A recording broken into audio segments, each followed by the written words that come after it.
കൊല്ലം കൊട്ടാരക്കരയിൽ car KSRTC ബസ്സിലിടിച്ച് ബസിന്റെ ടയറുകൾ ഇളകി മാറി. ബസിന്റെ പിന്നിലെ ആക്സിൽ ഉൾപ്പെട്ട ഭാഗം വേർപെട്ടു. സംഭവത്തിന്റെ CCTV ദൃശ്യങ്ങൾ ന്യൂസ് മലയാളത്തിന് ലഭിച്ചു.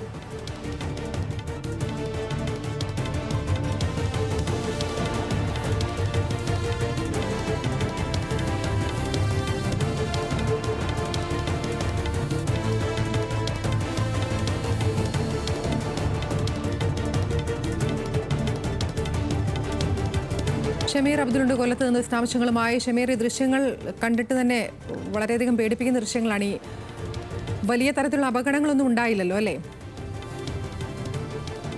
വലിയ അപകടത്തിൽ നിന്നും ആളുകൾ വളരെ രക്ഷപ്പെട്ടു എന്ന് വേണം പറയാൻ. ഈ ദൃശ്യങ്ങൾ വളരെ ഭീകരമാണ്. കാരണം ഒരു KSRTC ബസിന്റെ 4 ചക്രങ്ങൾ ഒരു വാഹനം തട്ടിയെന്ന് ഊരി മാറുക എന്ന് പറയുന്നത് വിചിത്രമായ ഒരു സംഭവമാണ്. എന്തായാലും ഈ ബസ് കൊട്ടാരക്കര ഡിപ്പോയിൽ നിന്നും പുനലൂരിലേക്ക് പോകും വഴി പുലമൺ കോട്ടപ്പുറം ജംഗ്ഷൻ എത്തിയപ്പോഴാണ് എതിർ സൈഡിൽ നിന്നൊരു വാഹനം കടന്നു വരികയും വളരെ വേഗതയിൽ കടന്നു വരികയും ഈ വാഹനത്തിന്റെ പുറകു സൈഡ് KSRTC വണ്ടിയിൽ ഇടിച്ച് ആ വാഹനം മറ്റൊരു ദിശയിലേക്ക് പോവുകയും ചെയ്തു. പിന്നീടാണ് KSRTC ബസ് ഇടിയുടെ ആഘാതത്തിൽ ഇടത് സൈഡിലേക്ക് ചരിയുകയും ഇതിൽ നിന്നും ചക്രങ്ങൾ ഊരിമാറി ബസ് റോഡിലേക്ക് ഇരുത്തുന്നതാണ് നമുക്ക് ദൃശ്യങ്ങളിൽ നിന്നും കാണുന്നത്.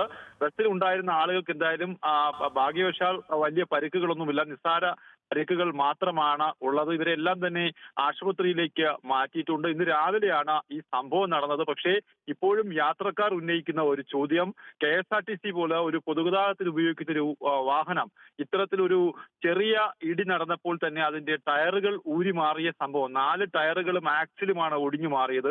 അതിൽ അന്വേഷണം വേണമെന്നാണ് ഇപ്പോൾ ഇതിൽ ബസ്സിൽ യാത്ര ചെയ്ത ആളുകൾ ആവശ്യപ്പെടുന്നതായും. വലിയൊരു അപകടത്തിൽ നിന്നാണ് ഈ KSRTC ബസ് രക്ഷപ്പെട്ടത്, യാത്രക്കാർ രക്ഷപ്പെട്ടത്. എന്തായാലും ഈ വാഹനം കാർ ഓടിച്ചിരുന്ന യുവാവ്, 21 വയസ്സ് മാത്രം പ്രായമുള്ള യുവാവ് കൊട്ടാരക്കര സ്വകാര്യ ആശുപത്രിയിൽ ഇപ്പോൾ ചികിത്സയിലാണ്. ആതിര. ശരി, എന്തായാലും കൊല്ലം കൊട്ടാരക്കരയിലാണ് ഇത്തരത്തിൽ വലിയൊരു അപകടം വഴിമാറിപ്പോയത് എന്ന് തന്നെ പറയാം. KSRTC ബസ്സിലേക്ക് എതിർദിശയിൽ വന്നൊരു വണ്ടി വന്നിടിക്കുന്നതടക്കം ദൃശ്യങ്ങളിൽ കാണാം. അതിനുശേഷമാണ് ഇത്തരത്തിൽ ടയറുകൾ ഊരി മാറിപ്പോകുന്നതും ബസ് റോഡിലേക്ക് ഇരിക്കുന്നൊരവസ്ഥയിലേക്ക് വരുന്നത്. എന്തായാലും വലിയൊരു അപകടം തന്നെയാണ് ഷമീർ സൂചിപ്പിച്ചതുപോലെ വഴിമാറിപ്പോയത്. വിശദാംശങ്ങൾ നൽകുകയായിരുന്നു ഷമീർ അബ്ദുൾ.